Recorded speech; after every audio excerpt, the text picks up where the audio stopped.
Assalamualaikum warahmatullahi wabarakatuh. Alhamdulillah wassalatu wassalamu ala rasulillah wa ala alihi wa sahbihi ajma'in. Amma ba'd. Ikhwan wa akhwati fillah, alhamdulillah di kesempatan malam hari ini Allah kembali pertemukan kita di majlis yang sangat mulia ini, yaitu majlis Thalabul Ilm. Dan malam hari ini kita masih pada kitab Al-Wajiz fi Fiqh Sunnati wal Kitabil Aziz.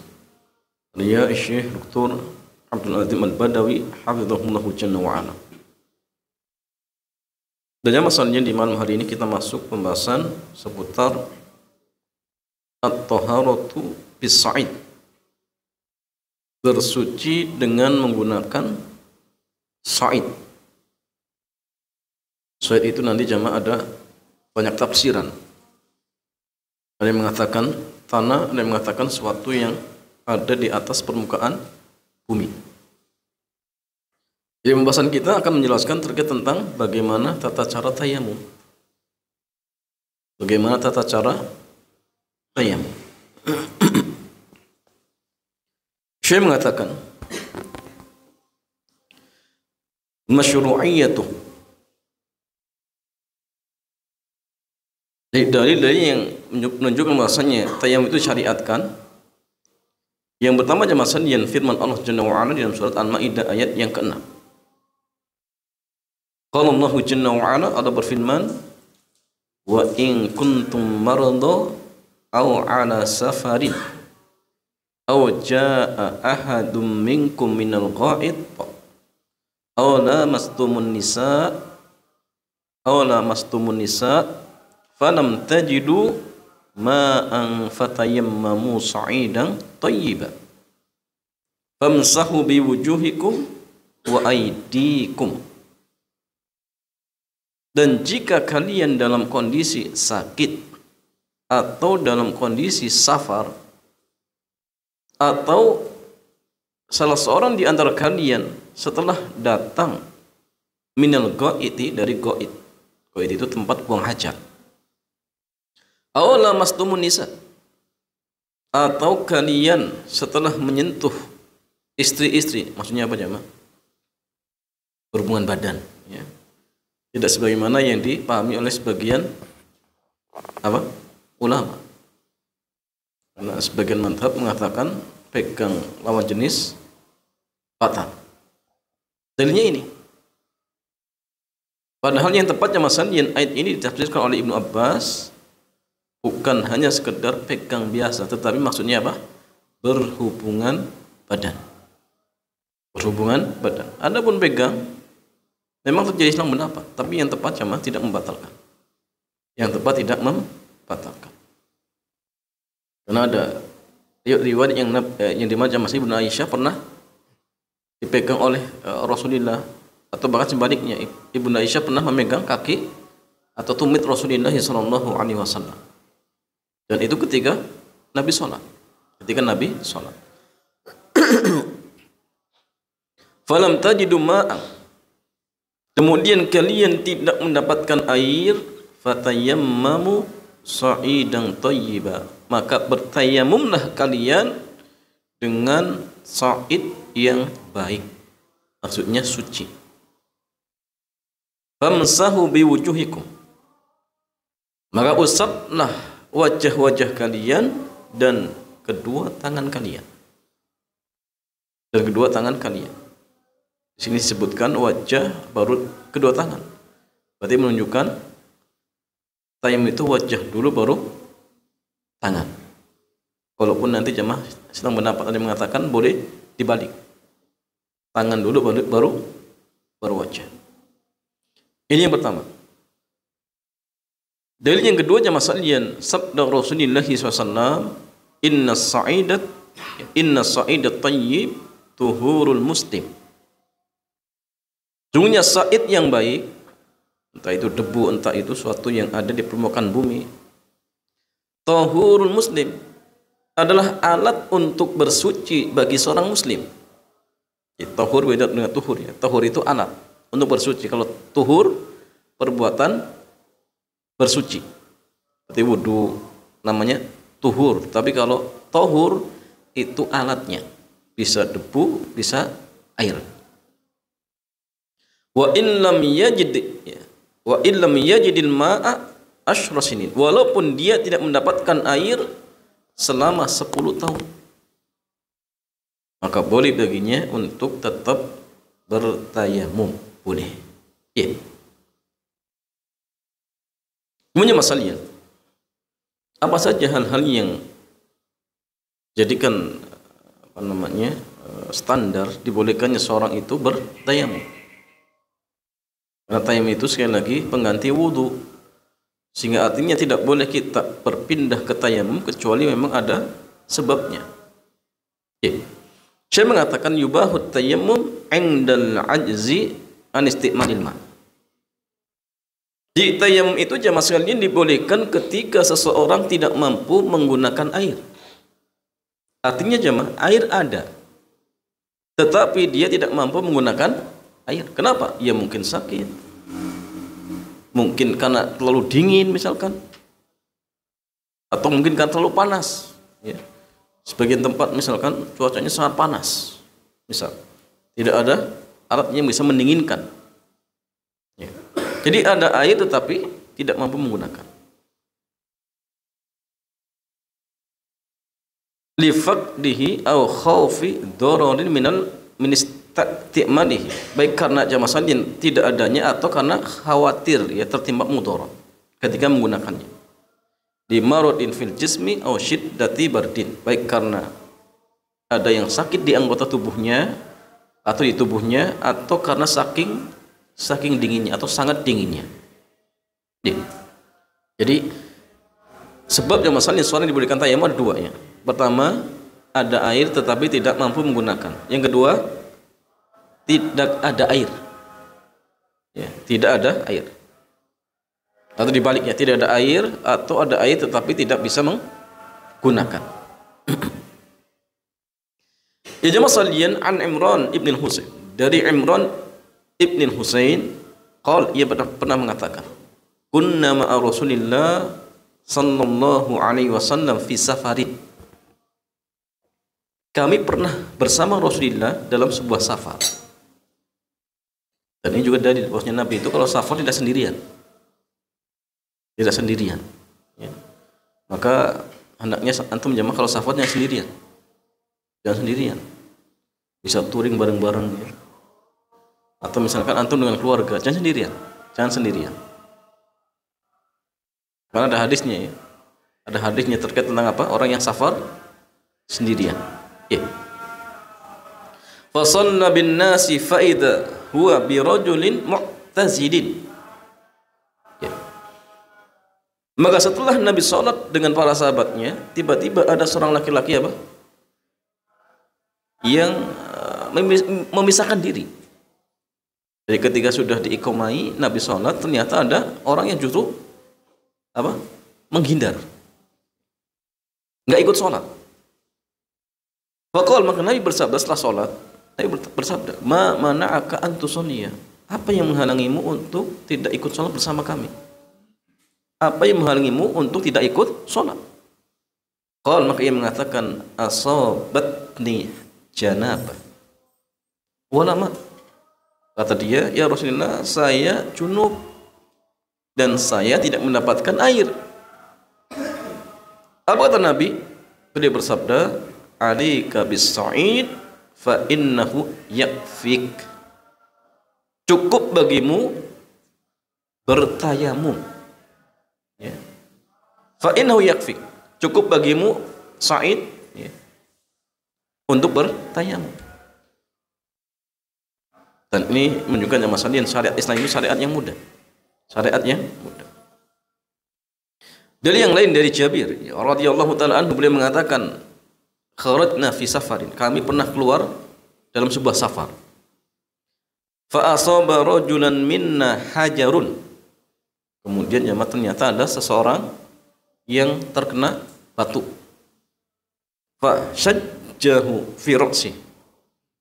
Sampai palanya apa? Palanya itu luka ya. dan parah, lukanya parah.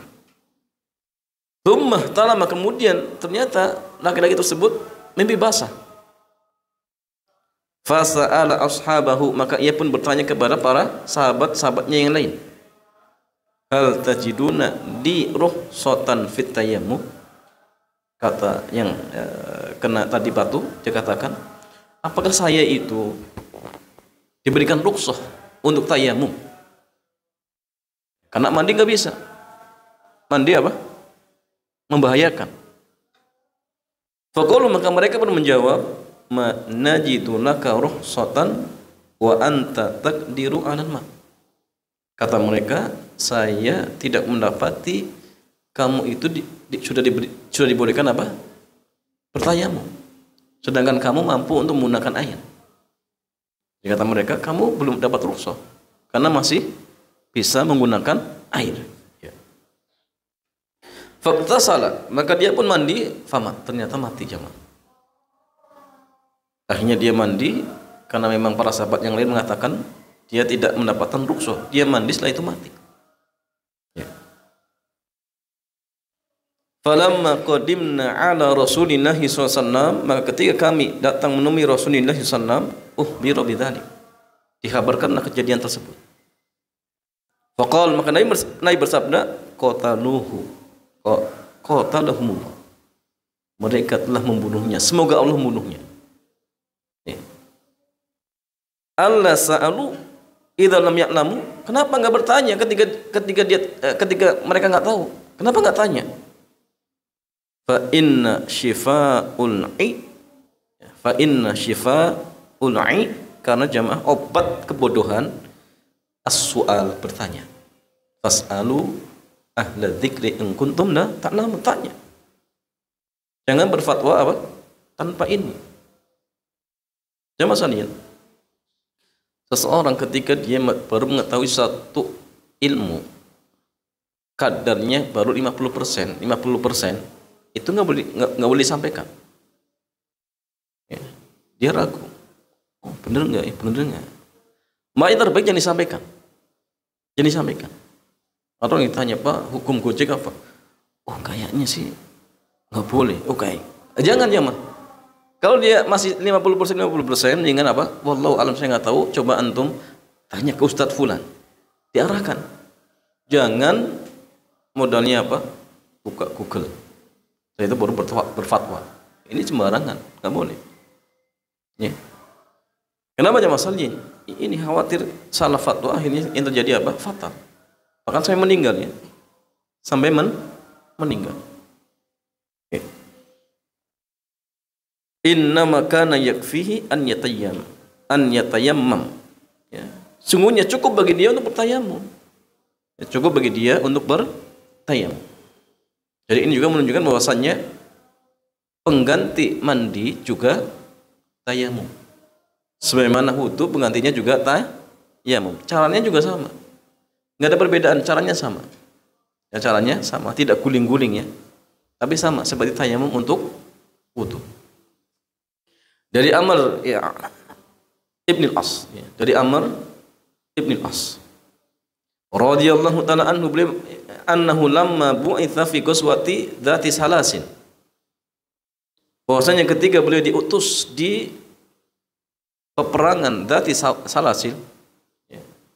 Peperangan yang apa jamaah sekalian? Salasil itu ya rantai ya. Peperangan antara kaum muslimin dengan orang-orang kafir. Qal, maka ia mengatakan, ihtanamtu fi lailatin baridatin syadidatil bardi.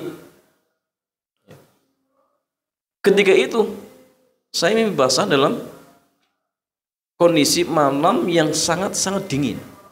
Ya. Mimpi basah dalam kondisi malam yang sangat-sangat dingin. Fa asfaqtu ini tasaltu an ahlak. Ya, saya merasa kalau harus mandi, saya akan celaka. Ya. Fatayammamtu thumma shallaitu bi ashabi salat subhi. Kemudian saya pun bertayamum. Setelah itu salat ya dengan para sahabat-sahabatku salat subuh.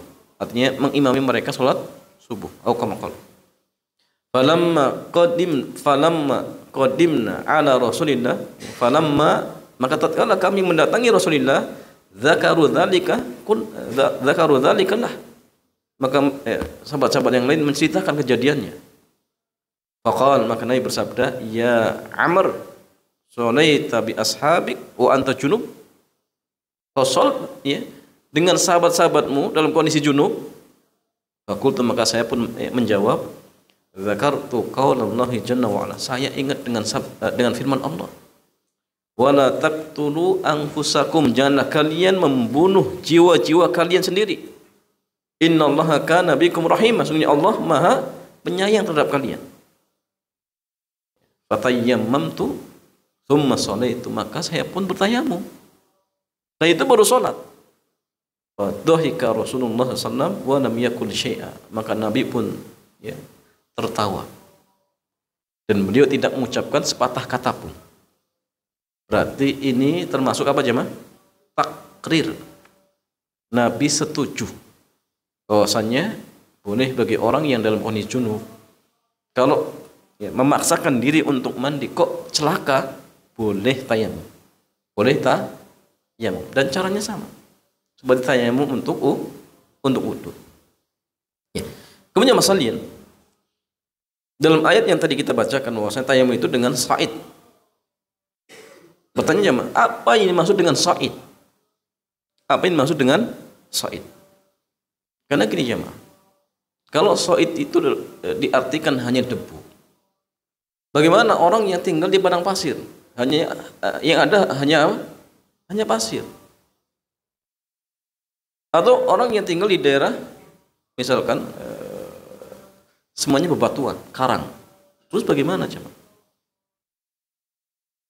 Maka disinilah ya para ulama kita silang pendapat terkait tentang tafsir as-sa'id. Syekh mengatakan, qala fi lisanil Arab, di dalam kitab lughah ya, Lisanul Arab, ini kamus bahasa, as-sa'id al-ard, sebutkan sa'id itu artinya al-ard, bumi. Wakil ada yang mengatakan al-ardu thayyibah, bumi yang baik, artinya suci. Jadi enggak semuanya.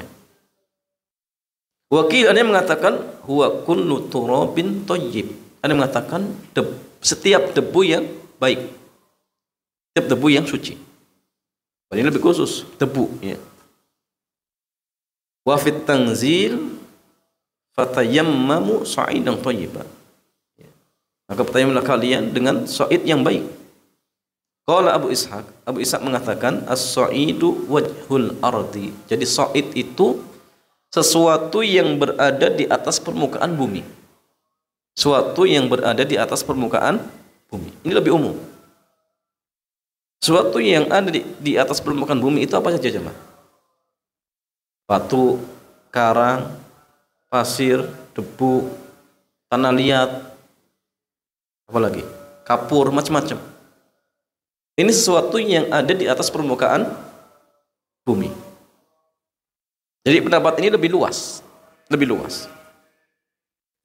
Wa 'alal insani an yadrib biyadaihi wajhal ardi, sehingga boleh bagi seorang untuk memukulkan kedua tangannya di atas permukaan bumi. La yubali akana fil maudhi'i turabun am lam yakun, enggak perlu dipedulikan apakah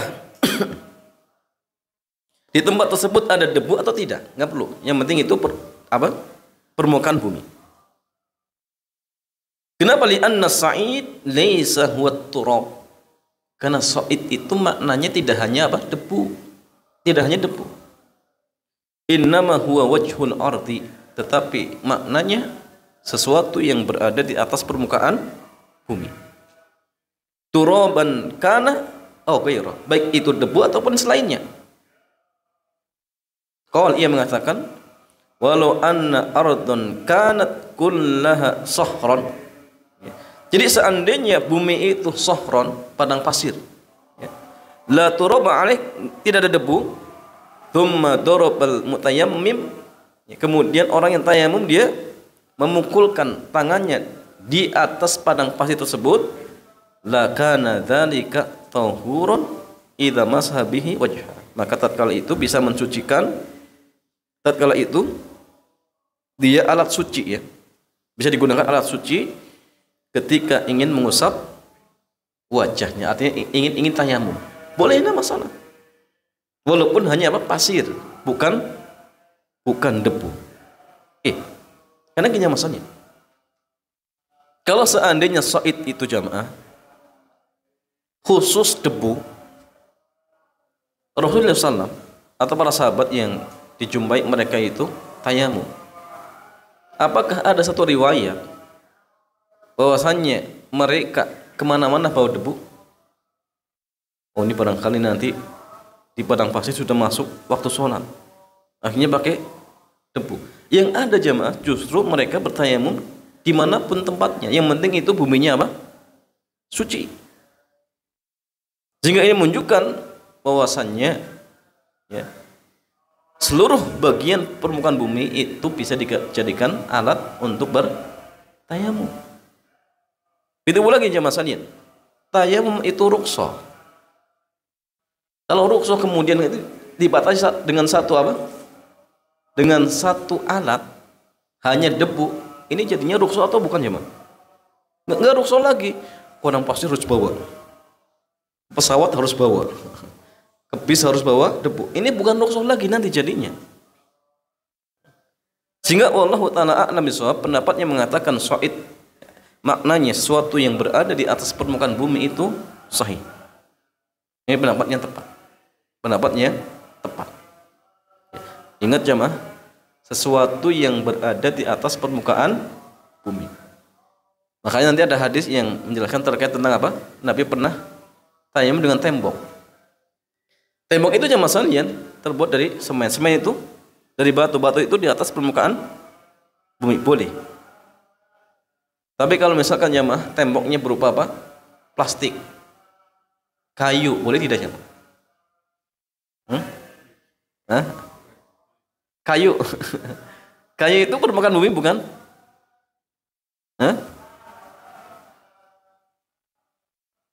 Kayu jamaah sekalian. Atau misalkan antum di kereta, tayamumnya di jok, boleh tidak jamaah? Pesawat misalkan di joknya, di kacanya. Kaca itu bukan permukaan bumi. Berarti boleh tidak? Boleh tidak jamaah? Tidak boleh. Kecuali kalau di kaca tersebut ada apa? Ada debu.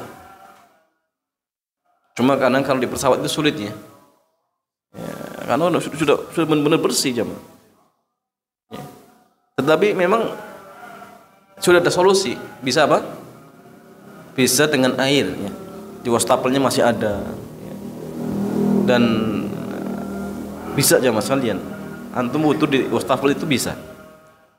Dan tidak sampai membasahi, ya sedikit aja ya. Dilap pakai tisu pun bisa hilang. Kalau wudu kita mencontoh apa yang Nabi contohkan, enggak boros, itu bisa. Nanti kaki jamaah, kaki pakai kaos kaki, jadi nanti diusap, enak, gampang ya. Dan kalau misalkan di pesawat masih ada air, tidak boleh kita lari ke tayamum, enggak boleh. Kecuali kalau memang tadi sudah tidak ada dan sudah enggak mampu. Ini masih mampu, beli masih bisa. Bahkan disediakan misalkan. Maka tatkala itu jamaah sekalian belum boleh bertayamum. Kemudian bagaimana tata caranya? Kita lihat. Dari Ammar bin Yasir. Ia mengatakan, ajnabtu falam usib ma'a. Saya pernah junub kemudian tidak mendapatkan air. Fatama aktu, maka saya pun guling-guling fis sa'id, di apa? Debu ya. Dia belum tahu ya tata caranya. Washolaitu, kemudian apa? Nah itu saya sholat. Fadzakartu dzalika linnabiyyi sallallahu alaihi wasallam faqal innama kana yakfika hakata. Kata Nabi, sungguhnya cukup bagi kamu seperti ini. Nabi memukulkan tangannya ke tanah, kemudian ditiup, ya. Thumma masa bihi ma wajhah. Ini semuanya ya, wajah semua. Wa kaffaihi, gini. Biar ini kena. Kalau gini nggak kena tuh. Ini nggak kena. Ini nggak kena. Makanya dari sini bisa biar kena semua. Dalamnya bagaimana Mas? Dalamnya nggak perlu. Kenapa? Sudah kena debu. Dan ini pendapat yang kuat. Kenapa Mas? Karena kalau disebutkan kaf secara apa? Secara mutlak, ini maksudnya apa? Kaf, pergelangan tangan. Atau disebutkan yad secara umum. Dalam ayat disebutkan apa jemaah? Wa aidikum. Jadi yad itu kalau disebutkan secara mutlak, maknanya apa?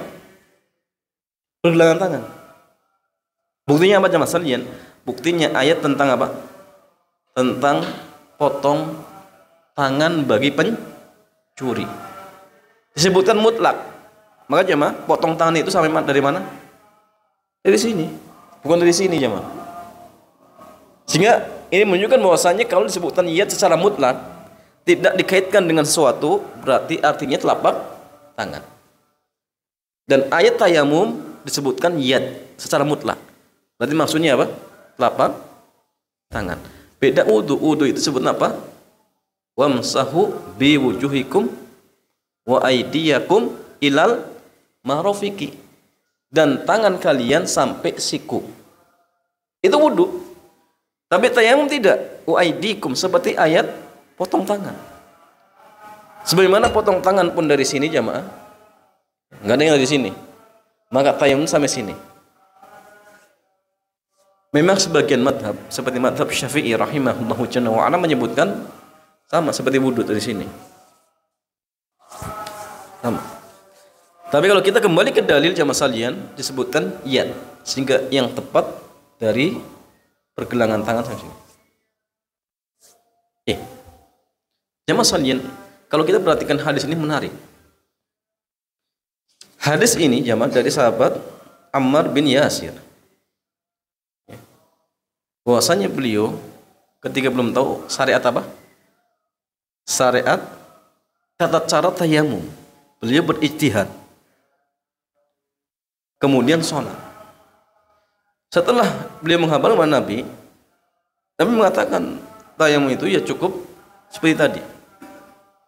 Di hadis ini jamaah sekalian, Nabi tidak memerintahkan Ammar bin Yasir untuk apa? Mengulang sholat. Padahal tayamumnya benar tidak jamaah? Tayamumnya keliru. Tapi tidak disuruh untuk mengulang sholat. Sahih. Berarti apa jamaah? Kalau orang sholat ternyata salah. Setelah selesai sholat tahu, oh saya sholat tadi keliru, salah. Pertanyaan jamaah, wajibkah diqadha? Wajib tidak jamaah? Ini silang pendapat sebenarnya. Tapi kalau pendapatnya Syekhul Islam, beliau mengatakan enggak wajib diqadha. Itu pendapat Syekhul Islam. Tapi ulama yang lain mengatakan apa? Wajib diqadha. Wajib diqadha. Ada orang sholat gini jamaah. Ada orang sholat karena mungkin dia keliru, dapat ilmunya dari ustadznya, kiainya. Ternyata apa? Setelah sekian tahun baru tahu, oh sholat saya selama ini nggak sah. Ya. Apakah jamaah sekalian wajib diulang? Ini Islam mendapat. Contoh gini, ada seorang wanita, ya, selama ini yang dia pahami ketika keluar keputihan dianggap nggak batal sholatnya. Sehingga dia keluar keputihan dia sholat saja, dikira nggak batal. Ternyata setelah dia belajar, oh keputihan itu membatalkan wudu. Berarti otomatis sholatnya batal. Sudah 10 tahun dia baru tahu. Pertanyaan masalah wajibkah diqadha? Maka ada yang merinci, kalau dulu misalkan dia berpendapat seperti itu karena ikut fatwa seseorang, maka ini nggak perlu diqadha. Tapi kalau dalam artinya masalahnya dia nggak mau belajar, jahil, ya. Jadi ya dia bersikap seperti itu karena apa? Karena mulai dari dirinya. Nah ini masalah ini diulang tidak sholatnya ini masalah. Kalau Syekhul Islam mengatakan tidak perlu, tapi sebagian yang lain mengatakan apa? Diulang, okam. Seperti itu. Berarti orang sholat nggak wudu jamaah. Jelas 3 tahun baru tahu, oh ternyata sholat itu harus wudu. Gimana, sah tidak jamaah? Jelas secara fikih tidak sah. Kenapa? Karena dia tidak berwudu. Cuma dia nggak tahu. Itu permasalahannya. Sebagian ulama mengatakan tetap apa? Diulang. Kenapa? Karena rukun-rukun yang seperti ini itu tidak akan gugur walaupun sebabnya lupa atau sebabnya tidak tahu. Tapi Syekhul Islam mengatakan ya, tidak perlu apa? Tidak perlu diqadha seperti itu. Ya, tapi yang paling hati-hati ya jelas diqadha itu paling hati seperti itu. Ya. Faidah. Al aslu fit tayammumi anhu qaimun maqaman wudu. Hukum asal tayamum jamaah sekalian menduduki kedudukan wudu atau kedudukannya seperti wudu. Fayubahu bihi ma yubahu bil wudu, sehingga dibolehkan dengan tayamum apa yang dibolehkan apa dengan sebab wudu. Wa yajuzu qabla duhulil waqti, sehingga boleh dilakukan sebelum masuk waktu sholat sebagaimana wudu. Wa sholli bihi ma syaa, dan dibolehkan bagi dia untuk sholat apa saja sebagaimana orang yang sholat dengan wudu. Ini pendapat yang tepat. Sebagian ulama mereka berpendapat tayamum itu babnya hanya al-mubih li sholat. Apa jamaah? Babnya hanya membolehkan seseorang untuk diizinkan sholat, tetapi tidak menggugurkan sholat. Jelas? Untuk menghormati waktu. Dia cari air nggak ada. Oh silahkan tayamum boleh, tapi ini hanya menghormati waktu sholat. Nanti kalau ada air diulang sholatnya. Kalau ada air diulang sholatnya. Kenapa? Karena tayamum tidak dianggap raf'ul hadas. Dia dianggap mengangkat hadas. Dia tetap dikatakan dalam kondisi hadas. Tetapi apa? Hanya membolehkan saja, dibolehkan, diizinkan untuk apa? Sholat demi menghormati waktunya. Tapi nanti ketika ada air diulang. Dan ini jemaah yang masyhur wallahu a'lam dari pendapat madzhab Syafi'i. Mereka mengatakan hanya mubih lis shalah, tapi nanti wajib diulang kalau ada air. Tapi pendapat yang tepat, pendapat yang kuat, tayamum itu kedudukannya sama seperti wudu. Sebagaimana wudu mengangkat hadas, maka tayamum juga mengangkat hadas. Kalau dalam artian bisa mengangkat hadas berarti sholatnya sah dan tidak perlu diulang ketika selesai sholat, atau ketika ternyata selesai sholat ada air misalkan, nggak perlu. Ini pendapat yang kuat. Ya, kemudian jamaah sekalian, apa yang membatalkannya? Saya mengatakan yang kutu tayamum ma yang kutul wudu. Jadi yang membatalkan tayamum itu sama seperti yang membatalkan wudu. Ya. Ditambah ya, wujudul ma liman faqadaha. Ya. Ketika ada air, ketika dia dibolehkan tayamumnya karena nggak ada air. Berarti kalau ada air berarti batal. Dan seorang yang masalah pas sholat duhur tayamum, setelah rakaat pertama turun hujan, berarti apa jemaah? Batal wudunya. Berarti apa? Diulang, harus wudu karena ada air. Kalau jemaah sekalian dia tayamumnya karena misalkan dia nggak mampu menggunakan air, berarti kalau udurnya sudah hilang berarti batal wudunya. Sehingga tatkala itu harus apa? Harus berwudu seperti itu. Iya. Dan kemudian masalian, ya, adapun sholat yang sudah dikerjakan maka sholatnya sah dan tidak perlu diulang. Dari Abu Sa'id Al-Khudri radhiyallahu taala anhu beliau mengatakan, kharaja rajulani fi safarin. Ada 2 orang keluar dalam sebuah safar. Fa hadaratis sholatu wa laysa ma'ahuma ma'. Ya, kemudian ternyata waktu sholat sudah masuk dan mereka tidak mendapatkan apa? Air. Wa laysa ma'ahuma ma'un. Fatayammama sa'idan thayyiba fasallaya, maka mereka pun bertayamum dengan sa'id yang baik, debu ataupun yang lainnya, kemudian salat. Thumma wajadal ma'a fil waqti, kemudian mereka mendapatkan air di waktu salat itu belum habis. Sudah selesai, tapi zuhurnya masih ada misalkan. Fa'ada ahaduhuman wudu'a, salah satunya akhirnya mengulang wudu, kemudian sholat, diulang. Walam yu'idil akhar, dan yang satunya tidak. Thumma ataya Rasulullah SAW, kemudian dua orang ini mendatangi Nabi dan menyebutkan kejadiannya. Maka Nabi mengatakan kepada orang yang tidak mengulang sholatnya, asabta sunnata wa adza'atka sholatuka, kamu sudah tepat sesuai dengan sunnah dan sholatmu sah. Dan Nabi mengatakan kepada yang berwudu dan mengulang sholat, bagimu mendapatkan dua pahala. Pahala sholat wajib, pahala sunnah. Jadi ini juga dari bahwasanya dibolehkan mengulang sholat kalau ada alasan. Contoh, ingin mengimami istri di rumah, antum duhur di masjid, pulang-pulang istri belum sholat, akhirnya antum jadi imam, boleh tidak jamaah? Boleh, tidak masalah. Ya. Kemudian jamaah sekalian, faidah, man kana bihi jurhun, tapi ini sedang mendapatnya, barang siapa yang punya luka kemudian diperban, atau punya tulang yang patah atau retak kemudian dipakai sama perbannya, gip, pakai gip, faqad saqata anhu ghuslu dzalikal mauti, maka tatkala itu membasuh anggota tersebut ketika wudu sudah gugur, sehingga tidak perlu diusap atau tidak perlu tayamum. Tapi ini sedang mendapat jemaah, sedang mendapat. Bagian yang lain mengatakan, kalau misalkan di tangan itu diperban, maka cukup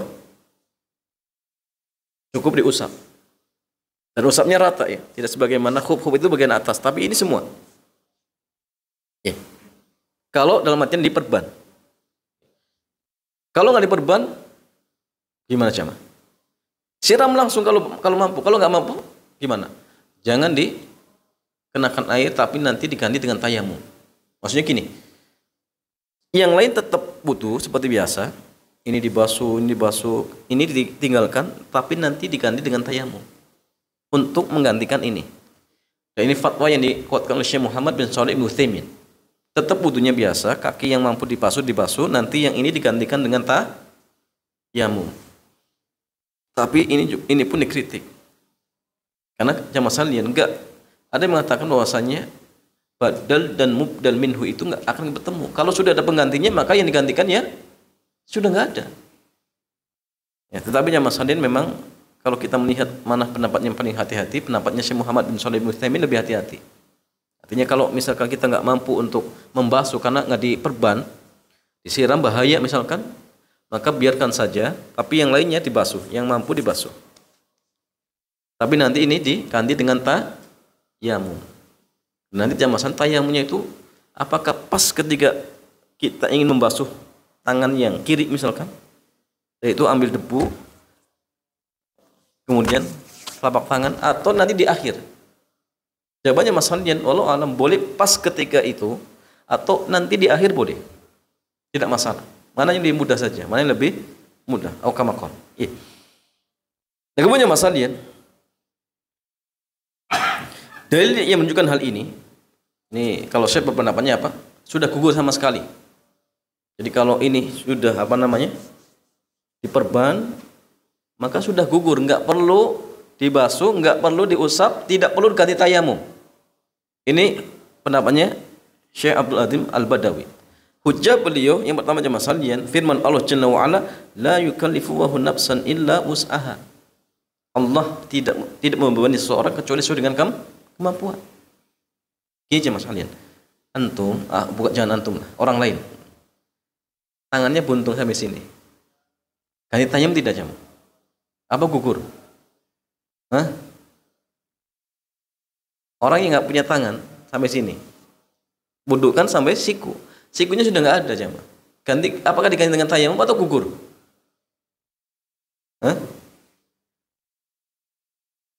Atau gini, orang yang nggak punya tangan, nggak punya kaki, ketika dia mau diwudukan oleh keluarganya misalkan, apakah tangan ini jemaah yang sudah nggak ada harus digantikan dengan tayamum? Terus tayamum gimana jemaah? Tangan sudah nggak ada, tayamumnya gimana? Gimana jemaah? Fattaqullaha mastata'tum, bertakwalah kepada Allah semampu kalian. Artinya silakan berwudu anggota-anggota yang masih bisa usap ataupun dibasuh. Yang sudah nggak bisa gugur. Tapi kalau pendapatnya Syekh ya jelas, kalau seperti ini yang nggak bisa ya sudah gugur, selesai. Ini pendapatnya Syekh. Hujannya tadi. Hujan yang lainnya masalahnya idza amartukum bi amrin fa'tu minhu mastata'tum. Ya, apabila saya memerintahkan kalian dengan suatu perkara, maka kerjakanlah semampu kalian. Fasaqata bil Qur'ani wa sunnati kullu ma'ajaza anhul mar'u. Sehingga masalahnya sesuatu yang seseorang sudah enggak mampu, maka perkara seperti ini sudah digugurkan oleh Quran dan sunnah. Wa kana ta'wid minhu syar'an. Ya. Adapun jamaah dan kita itu sekali lagi jamaah sekalian wajib dalam hal seperti ini menyerahkan urusannya kepada apa? Syariat. Syar'u la yalzamu illa bi Qur'anin aw sunnah. Dan ingat ya, syariat itu tidaklah bisa diwajibkan kecuali kalau memang ada dalil dari Quran dan sunnah. Walam ya'ti Qur'an wala sunnatun bi ta'widin mashi 'alal jabair. Sedangkan Quran dan sunnah tidak ada yang menjelaskan bahwasanya apa? Ya, kalau misalkan tidak mampu untuk mengusap kemudian diganti dengan apa? Diganti dengan tayamum ataupun yang lainnya, enggak ada. Nah, sehingga kalau memang tidak ada ya sudah, yang ada justru la yukallifu nafsan illa wus'aha, berarti gugur. Ini pendapat Syekh ya hafizahullah jalla wa ala. Kemudian masalahnya yang terakhir masalahnya dibolehkan bertayamum dengan jidar, tembok. Darinya Nabi ya, Nabi pernah diucapkan salam, kemudian beliau tidak menjawab, ya, sampai beliau mendekat ke tembok kemudian bertayamum.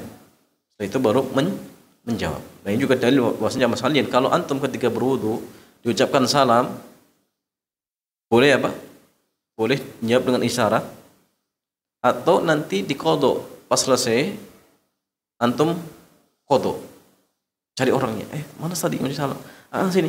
Waalaikumsalam warahmatullahi wabarakatuh. Itu boleh. Atau ketika di WC, misalkan ada yang mengucapkan salam, antum nggak usah jawab. Pas keluar baru dijawab. Cari orangnya baru apa? Dijawab seperti itu. Oh, kamakol. Wallahu taala a'lam bishawab. Demikian jamaah sekalian. Itu terakhir ya, caranya gini. Jadi kalau kita ingin tayamum, niat dalam hati untuk menghilangkan hadas kecil.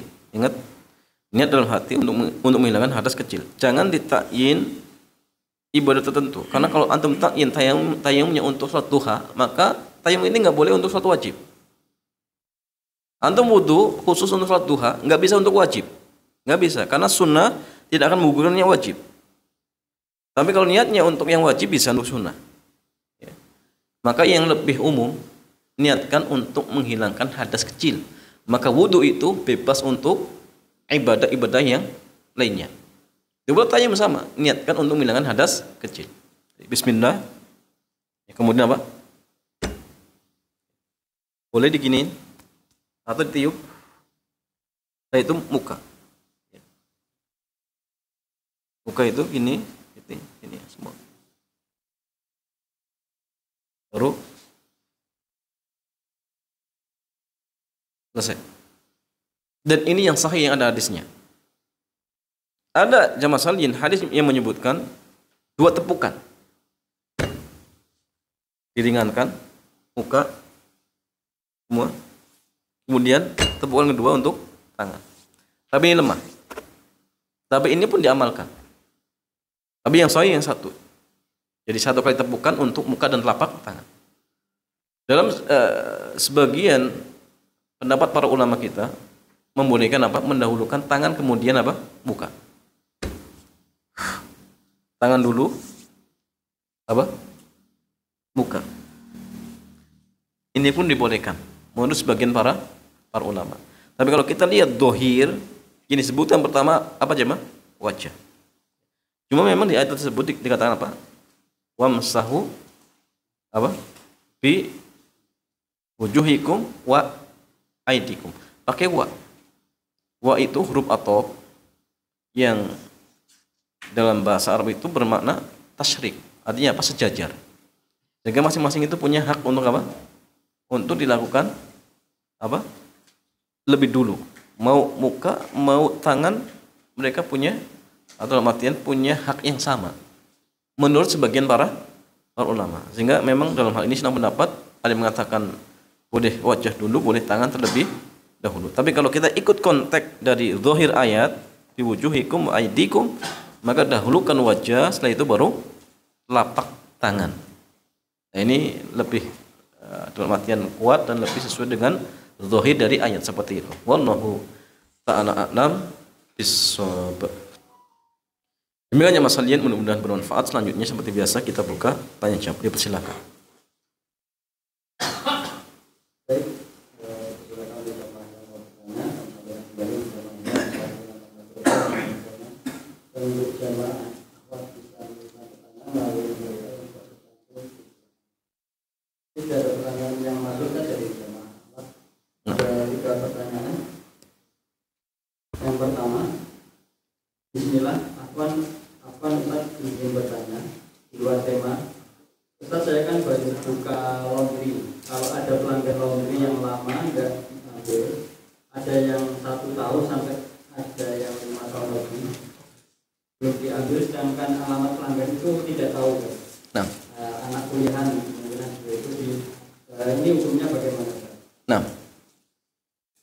Ya jamaah sekalian, kalau ada seorang pernah ngelondri kemudian pakaian nggak diambil, yang punya laundryan juga bingung. Ya. Ini pakaian mau diapakan jamaah? Ya. Maka hukum pakaian ini bisakah disamakan dengan lukotoh jamaah? Apa lukotoh? Barang temuan.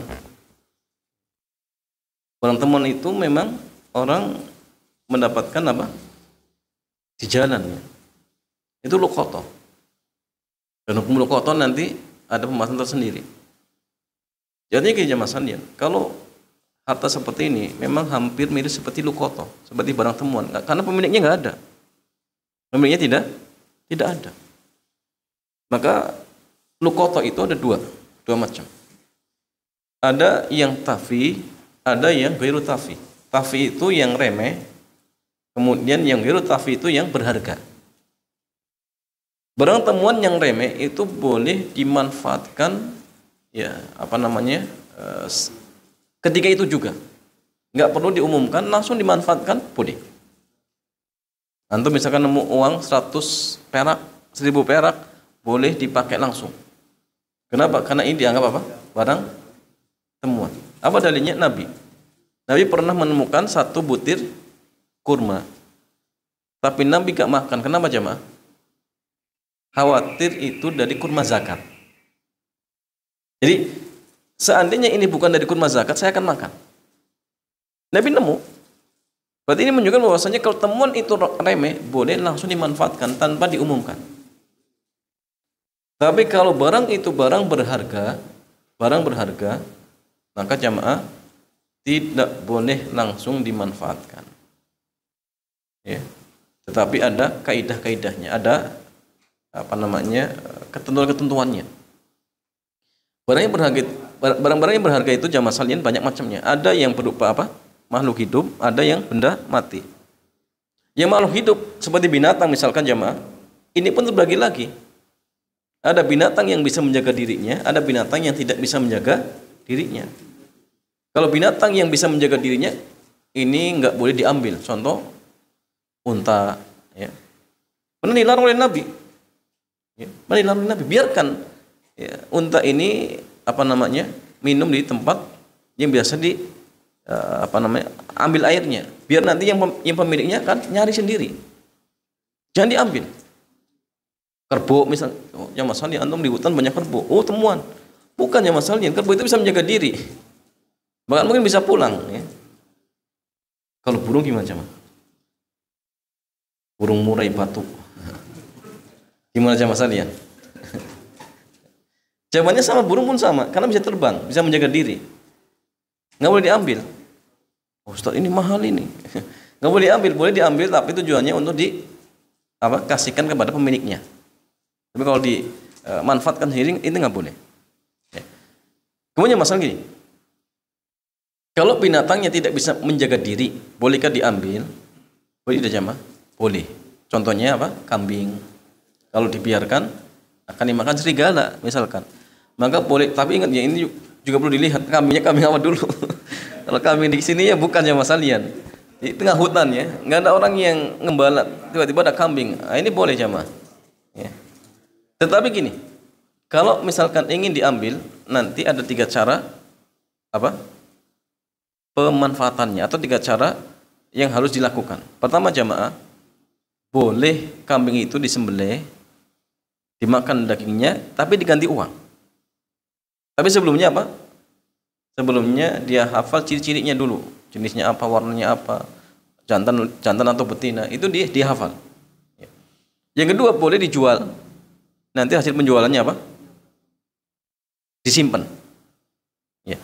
Atau yang ketiga, boleh diternak. Ya, dikembangbiakan boleh, jamaah. Ya. Tetapi gini jamaah, ketika dia melakukan 3 hal ini, ya, ada syarat-syarat bagi seorang dibolehkan untuk mengambil barang temuan. Pertama, dia tahu dirinya amanah. Dia tahu dirinya amanah. Kalau dia tahu dirinya nggak amanah, jangan berani-berani. Jangan berani-berani apa? Ngambil barang temuan. Kenapa jamaah sekalian? Kelak akan dikisos. Dan itu akan bisa menjadi apa? Masalah. Karena harta yang diambil dari orang lain yang seperti ini jamaah, sama seperti harta curian atau harta utang. Kalau tidak selesaikan sekarang, kelak akan menjadi pemberat atau menjadi apa jamaah? Penghalang dia untuk masuk surga. Dia nemu barang tapi nggak diumumkan, dimanfaatkan langsung. Ini mungkin bisa ditagih nanti kelak di akhirat. Bisa ditagih jamaah. Sehingga jangan sembarangan. Kalau dia tahu nggak amanah, jangan berani-berani. Biarkan saja, barangkali yang kehilangan nanti akan datang lagi nyari. Ya. Ini yang pertama, tahu dirinya amanah. Kemudian yang kedua, dia sanggup untuk mengumumkan selama setahun. Dan hari pertama itu beda jamaah. Diumumkan di tempat-tempat ramai. Itu harus sanggup. Kalau nggak sanggup, jangan diambil. Ya. Yang ketiga jamaah sekalian, dia hafal ciri-cirinya.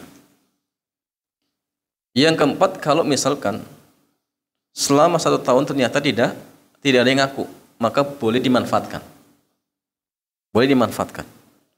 Yang berikutnya, kalau ternyata setelah 1 tahun, 3 tahun, 4 tahun, 5 tahun, ada orang datang ngaku barangnya hilang, dan ternyata dia bisa menyebutkan ciri-ciri yang tepat, maka wajib bagi dia untuk mengganti. Kalau sudah dimakan, dia ganti dengan uang. Itu harus siap. Jadi nggak remeh ya masalahnya. Nggak langsung dimiliki, itu tidak. Ada banyak aturannya. Ada banyak aturan yang sembarangan. Ya. Kalau yang ditemukan buah, ini ada 2 cara. Boleh dijual, boleh dimakan. Karena kalau disimpan nggak mungkin ya. Antum nemu 1 ton semangka, makan semuanya bisa jamaah? Sulit ya. Jual ya. Disimpan ya busuk, nggak bisa. Tapi tetap nanti diumumkan selama setahun.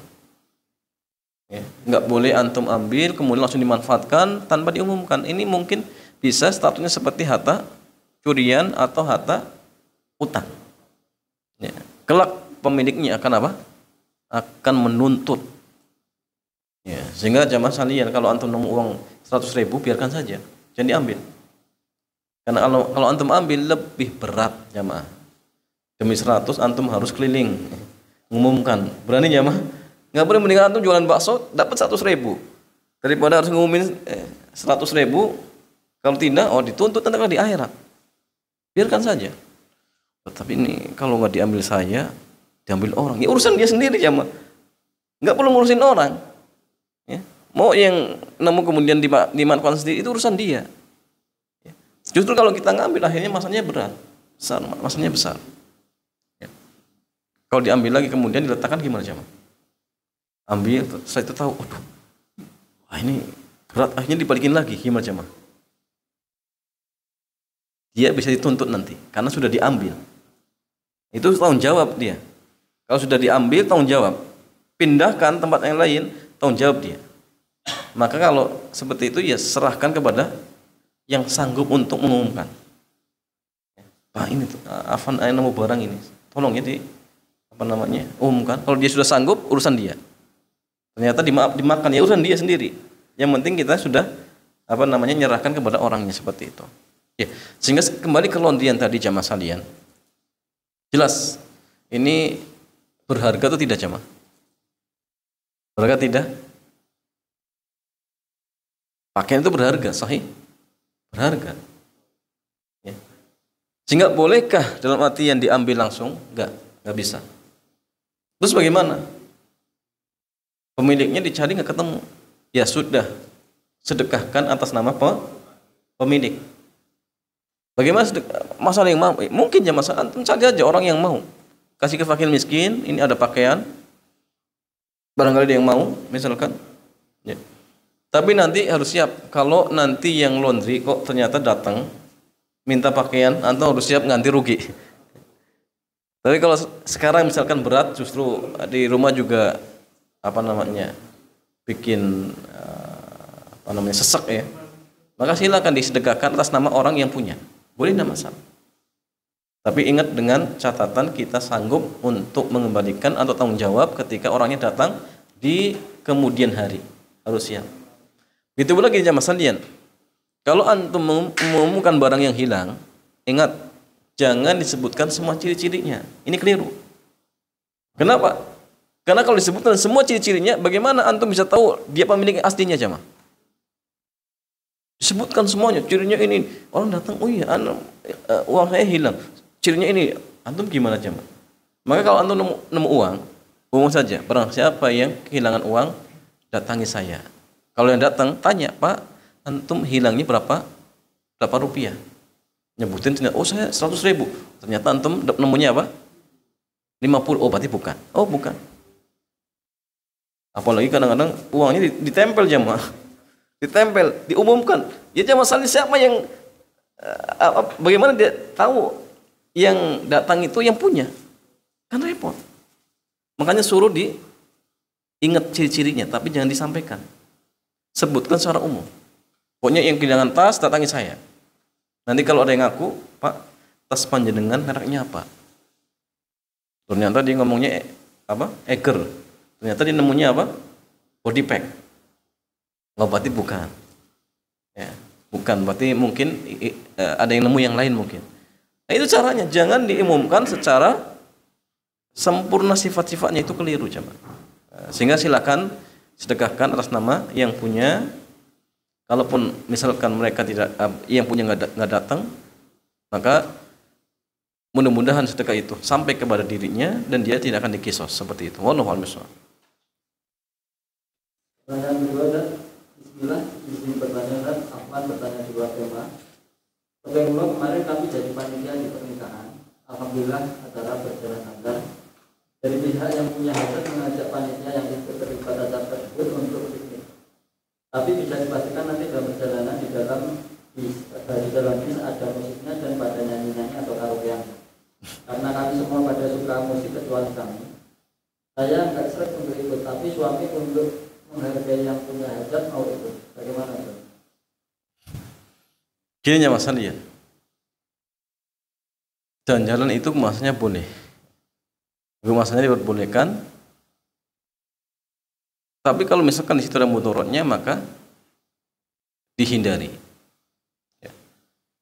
Dia naik kendaraan, di situ ada musiknya, jemaah. Artinya gini. Kalau dalam artian kendaraan umum, antum nggak bisa. Kalau kendaraan umum babnya apa? Ya sudah, antum banyak istighfar saja.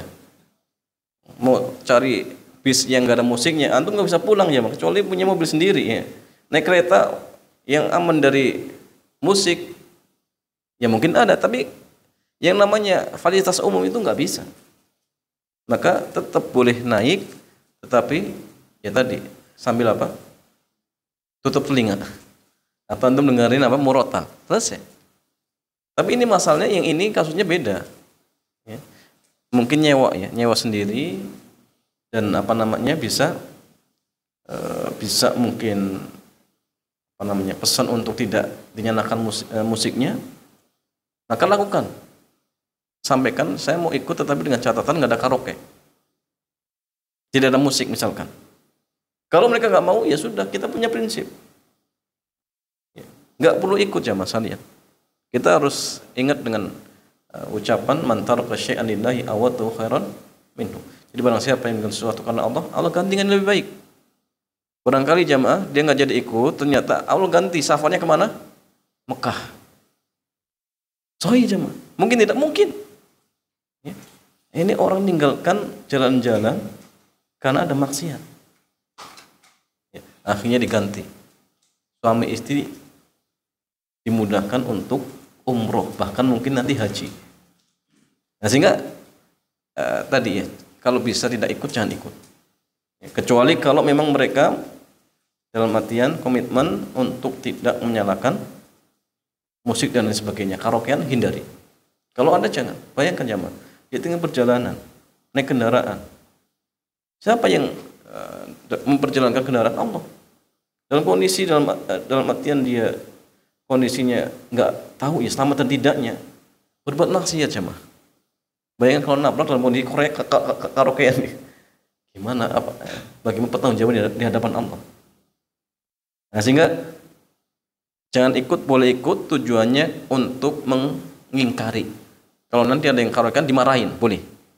Tapi kalau ternyata justru malah ikut mendengarkan, maka yang terbaik tidak perlu ikut. Kalau alasannya tadi nggak enak dengan yang hajatan, harusnya yang hajatan juga nggak enak dengan kita. Sudah mantu, kemudian kita dikasih maksiat, balikin lagi jamaah. Kalau masih belum yakin, saya lebih nggak enak dengan Allah dan Rasulnya, selesai. Daripada dengan tetangganya tadi, saya nggak enak. Masa ya, berani apa atau nggak malu dengan Allah dan Rasulnya, dengan tetangga malu kalau nggak ikut. Ini gimana cuma? Jadi ingat tetap ya, tidak boleh ikut. Boleh ikut kalau kemaksiatan itu dihilangkan.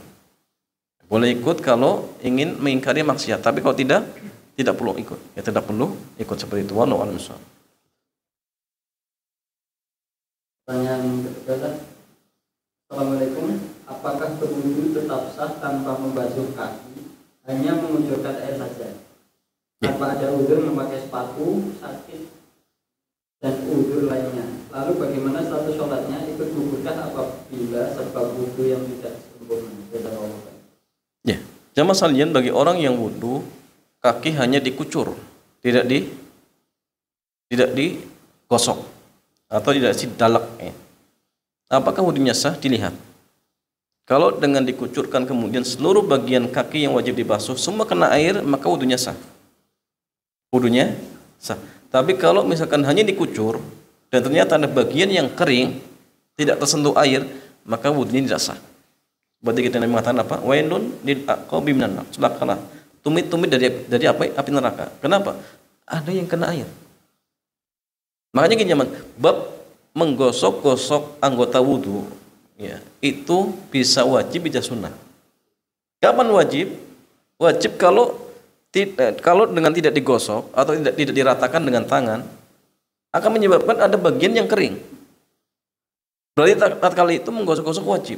Contoh dalam kondisi seperti sekarang, musim kemarau, ya, debunya banyak. Kalau tidak digosok, kemungkinan air itu mungkin ada yang tidak kena, ya, kukunya ataupun bagian-bagian yang sela-selanya misalkan. Maka tatkala itu menggosok atau meratakan dengan tangan, hukumnya wajib. Tapi kalau misalkan tanpa diratakan pun sudah terkena ya, air secara menyeluruh, maka tatkala itu hukumnya sunnah. Sehingga ditinggalkan pun tetap wudunya sah. Jadi lihat kondisi apakah semua sudah kena air atau tidak. Kalau sudah kena air, maka wudunya tetap sah seperti itu. Tapi ingat ya, niat dalam artian untuk membasuh kaki. Ya, jangan sampai contoh gini, ada orang wudu di sungai, pas ngusap kepala karena kaki sudah basah akhirnya nggak dibasuh. Nggak dibasuh? Kan sudah basah. Ya. Jadi butuh niat tetap, walaupun kaki sudah kena air karena dia wudunya di sungai dan nyemplung langsung. Pas kaki nggak dibasuh dengan alasan sudah basah, nggak bisa. Tetap harus niat untuk membasuh kaki. Ya, karena wudu seperti itu, karena Allah Subhanahu wa taala seperti itu, jemaah. Jadi kalau dalam artian tidak diusap kok sudah rata, maka wudunya tetap sah. Wallahu a'lam.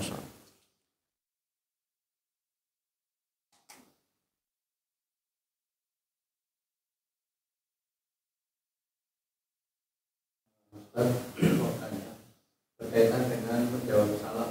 Nah, Ketika kita di masjid ya,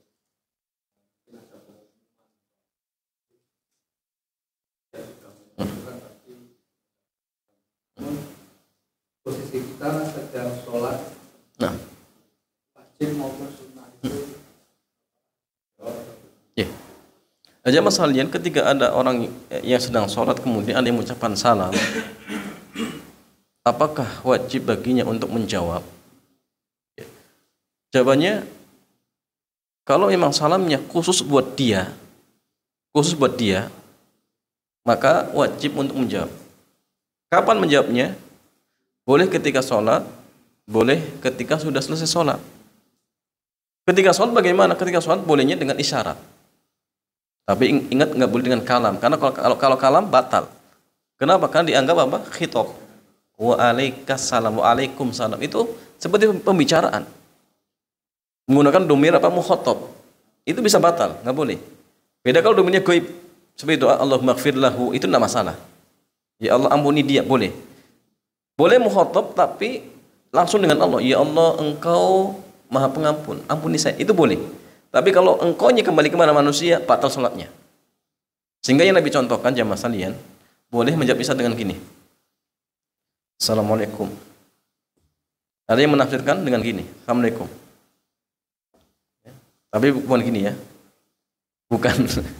Ya gini saja. Diarahkan bahwasanya ini di Sahih Fikih Sunnah kalau nggak salah, Fikih Sunnah Nisa. Kalau nggak salah seperti itu, atau gini, boleh. Iya, sahih. Atau nanti jawabnya pas selesai salam. Salam selesai, kemudian mana orangnya? Waalaikumsalam. Boleh. Tapi kalau salamnya umum maka tidak wajib. Seperti gini. Ada kajian banyak orang. Ustadznya menyampaikan salam, maka apakah setiap orang wajib menjawab? Wajib dia jamaah? Tidak wajib ain. Tapi apa? Boleh diwakilkan yang lain. Tidak masalah. Ya. Tapi kalau misalkan khusus untuk dirinya, maka wajib menjawab. Tapi kalau umum dan itu banyak jamaahnya, maka tidak harus satu persatu. Boleh semuanya tidak masalah atau sebagiannya tidak masalah. Seperti itu. Ya. Sehingga kalau yang tadi kasusnya, karena dia umumnya keluar, nggak perlu. Tapi boleh tidak menjawab? Ya boleh, tapi nggak wajib. Tidak wajib seperti itu. Wallahu a'lam.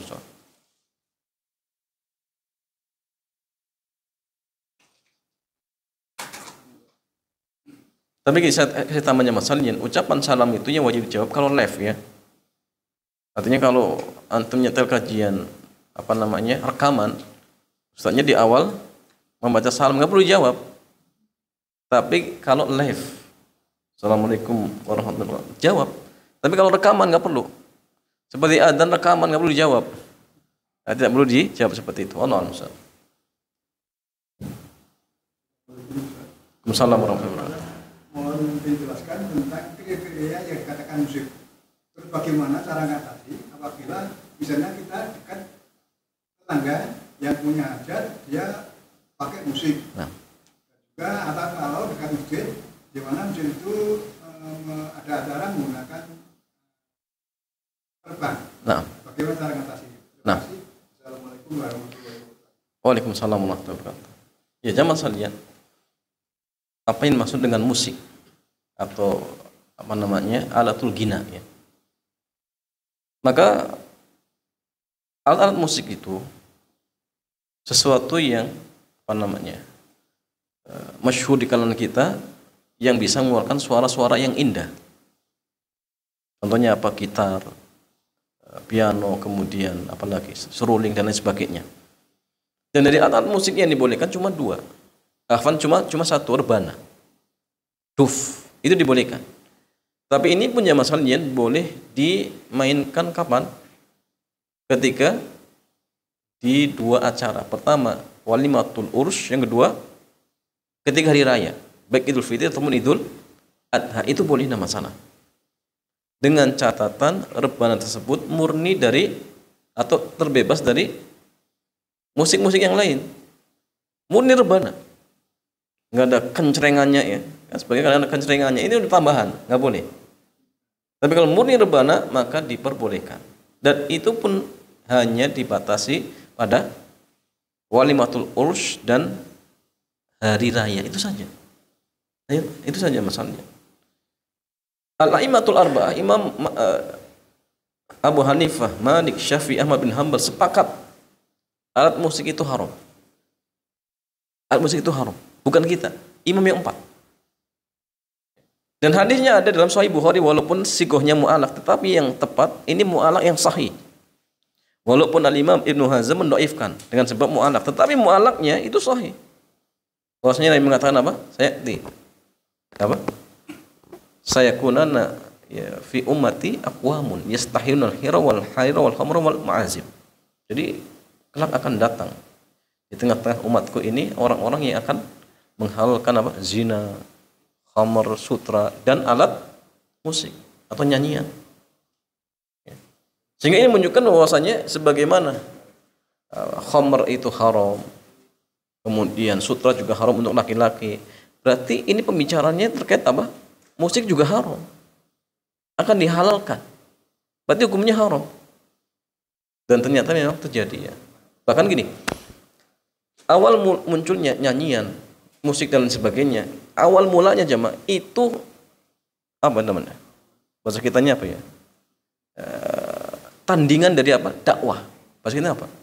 Menjadi lawan dakwah. Jadi ketika dulu Nabi mendakwai orang-orang kafir Quraisy, maka orang kafir Quraisy, pembesar Quraisy, mereka buat tandingan apa jamaah? Nyewa biduan. Untuk apa? Untuk memalingkan dakwah Nabi kepada biduan itu. Karena ketika Nabi dakwah banyak yang rumun. Akhirnya mereka ingin menyaingi dengan apa? Nyewa biduan. Berarti dari awal munculnya jamaah, musik itu lawannya apa? Dakwah. Maka keliru sebagian yang mengatakan nada dan dakwah. Kenapa? Awal munculnya itu musuh. Itu musuh jamaah. Dan memang kenyataannya seperti itu. Nggak mungkin orang berdakwah dengan musik. Lagi apa? Lagi dakwah sambil minum-minum. Mungkin tidak, nggak mungkin jamaah. Ya memang awal munculnya itu lawannya, musuhnya. Maka sampai hari kiamat menjadi musuh. Maka ya tadi ya sebagian mata, oh ini ada musik religi. Dari mana jemaah? Yang ada cuma duf, itu dibolehkan. Dan itu pun dibatasi waktunya. Tidak sembarangan. Kemudian dari sisi mengganggu dan tidaknya, mengganggu. Bayangkan, mengganggu tetangga dengan lantunan ayat Al-Quran saja nggak boleh, apalagi mengganggu tetangga dengan apa? Dengan dangdut koplo. Nah, ini gimana jemaahnya? Dengan Quran saja nggak boleh. Jam 1 siang tetangga lagi tidur, nyetel murotal. Ini nggak boleh jemaah. Kenapa? Ganggu. Apalagi dengan musik. Ya. Plus kadang-kadang ketika ada acara hajatan ditutup jalannya, bayangkan jemaah. Double kedolimannya. Maka pantas ketika setelah apa? Akad nikah anaknya cekcok suami istri. Kenapa? Diawali dengan tidak keberkahan. Tidak ada keberkahan. Dolimi orang tetangganya. Berisik, ya, sholat terganggu. Akhirnya ketika akad nikah selesai, anaknya apa? Rumah tangganya campur aduk. Tambah ruwet. Nah ini awalnya sudah seperti ini, nggak berkah. Nah, ini banyak terjadi jemaah. Maka mendingan sederhana. Kalau tidak mampu dalam artian nyewa gedung, ya sudah di masjid selesai. Undang apa namanya tetangga, kasihkan apa namanya nasi kotak selesai, daripada ganggu orang. Kalau ingin ngundang ya sudah nyewa gedung biar nggak ganggu ya. Dan jangan ada musiknya seperti itu. Karena tujuannya ibadah, bukan ganggu orang. Seperti itu. Jadi musik-musik itu baik tadi yang disebutkan hukumnya tidak dibolehkan. Yang dibolehkan cuma hanya duk. Dan itu pun terbatas waktunya seperti itu. Wallahu a'lam bishawab. Ya. Nah, ya jamaah sekalian, yang dibolehkan untuk memainkan duf itu apakah dalam artian bebas atau juga terbatas? Jangan terbatas sih, anak kecil. Ya, kemudian bolehkah perempuan dewasa boleh tidak jamaah? Boleh tidak? Kalau tidak menimbulkan fitnah boleh. Contoh di hadapan sama-sama akhwat atau di hadapan suaminya. Jadi dengarkan suaminya misalkan. Ini nggak masalah, tapi kalau misalkan dia yang nabu, yang dengerin laki-laki yang bukan mahramnya, ini nggak boleh jemaah. Ini nggak boleh. Ya. Tapi yang terjadi kadang-kadang apa? Yang mainkan perempuan, yang dengerinnya bukan mahramnya, ini nggak boleh jemaah. Jangankan nyanyian, terkait dengan lantunan Quran saja, itu ada pembahasan tersendiri. Bolehkah seorang laki-laki mendengarkan lantunan ayat Al-Quran dari seorang akhwat? Ini ada pembahasan tertentu jemaah. Kalau tujuannya dia mendengarkan ayat Qur'annya boleh, tapi kalau tujuannya untuk menikmati suaranya, ini nggak boleh. Itu ada pembahasan terperinci. Apalagi nyanyian. Ya, sehingga kalau misalkan yang laki-laki ingin dengar, kalau anak kecil yang belum balik, perempuan boleh. Tapi kalau sudah balik maka tidak boleh, kecuali kalau mereka dengarkan sama perempuan. Dan itu pun ingat, kalau aman dari fitnah. Karena walaupun sama perempuan, kalau sudah dewasa, rawan juga rawan juga. Nah, sehingga memang ada kaidah-kaidahnya. Yang penting intinya tidak melalaikan, tidak membuat bergoyang, tidak membuat fitnah, tidak memalingkan dari Quran, dan banyak syarat-syarat yang lainnya jamaah sekalian. Sehingga kalau tidak bisa memenuhi syarat-syaratnya, mendingan baca Quran, perbanyak zikir, selesai. Wallahu ta'ala a'lam bishawab.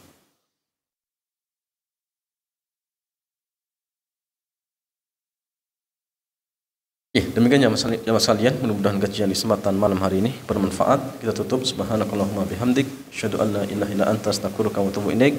Assalamualaikum warahmatullahi wabarakatuh.